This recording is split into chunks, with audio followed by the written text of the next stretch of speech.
Note de l'éditeur. Suite aux critiques concernant le manque de pensée positive et de véritables sentiments humains dans Normalité des sombres paradoxes qui termine Les échos des paradoxes, l'écrivain a ajouté à la fin du livre pour cette nouvelle édition une longue section qu'il intitule simplement La métallurgie. Cette partie explore 5 récits distincts qui se déroulent durant la normalité des paradoxes. Chacun est centré sur un personnage particulier dont le parcours est inspiré par les principes de Pierre Bourdieu et de Jean Piaget, ainsi que des contes célèbres, tout en se mêlant aux thèmes de justice sociale, rédemption, amour humain et plus encore. Chaque récit reflète des problématiques abordées dans les deux nouvelles précédentes, tissant un réseau complexe d'interactions humaines et sociales.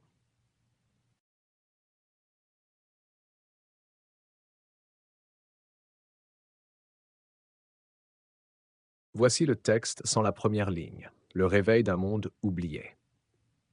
Dans une société où les anciens idéaux de vérité et de beauté semblaient s'être évaporés dans les limbes de l'oubli, une normalité sinistre s'était installée. Les concepts de progrès, de justice et de vérité avaient été érodés par des forces obscures, créant un monde de conformisme et de surveillance omniprésente. Les rues, autrefois vivantes de débats intellectuels et de découvertes, étaient désormais peuplées de silhouettes grisâtres absorbées dans leurs écrans et dictées par des protocoles inflexibles. La démocratie, incarnée par une entité qui semblait avoir pris les traits du dieu Dominus, avait imposé un ordre rigide et un contrôle total.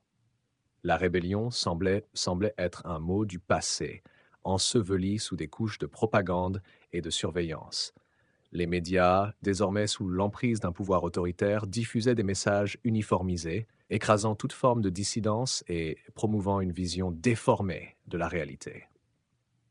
Les anciens acteurs du débat intellectuel et scientifique, tels qu'Éric et Claire, étaient devenus des légendes obscures, leurs travaux ayant été déformés pour servir les besoins de la démocratie dominante. Les espoirs d'une époque révolue semblaient s'être évanouis, et le monde avait sombré dans une apathie glaciale. L'illusion de la normalité était maintenue par une surveillance incessante et une manipulation habile des faits, créant une réalité où la vérité était constamment réécrite. Les factions du désespoir.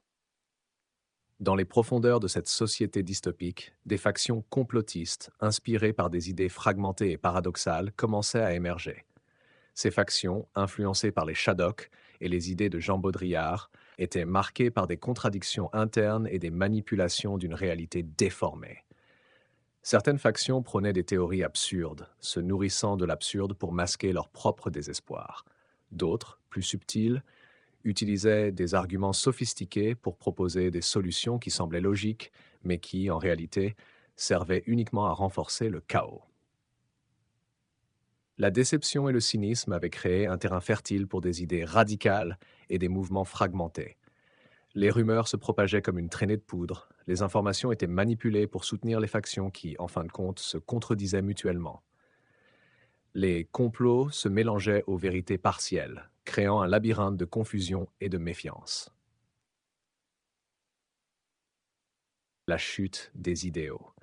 Éric et Claire, dont les vies avaient été marquées par la quête de vérité et de beauté, avaient trouvé la mort dans le tumulte des premières années de cette dystopie. Leurs travaux avaient été déformés et leurs contributions intellectuelles étaient devenues des outils de propagande pour la démocratie dominante.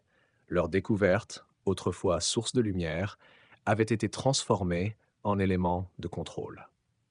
Les idées qu'ils avaient développées étaient utilisées pour renforcer le pouvoir autoritaire, leur vision de la vérité et de la beauté ayant été détournées pour servir la normalité imposée par Dominus.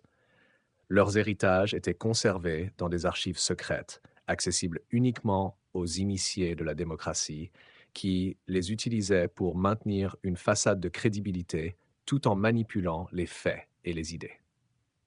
L'idéal platonicien de la vérité avait été trahi et la sagesse de Phronéa s'était perdue dans les dédales du conformisme.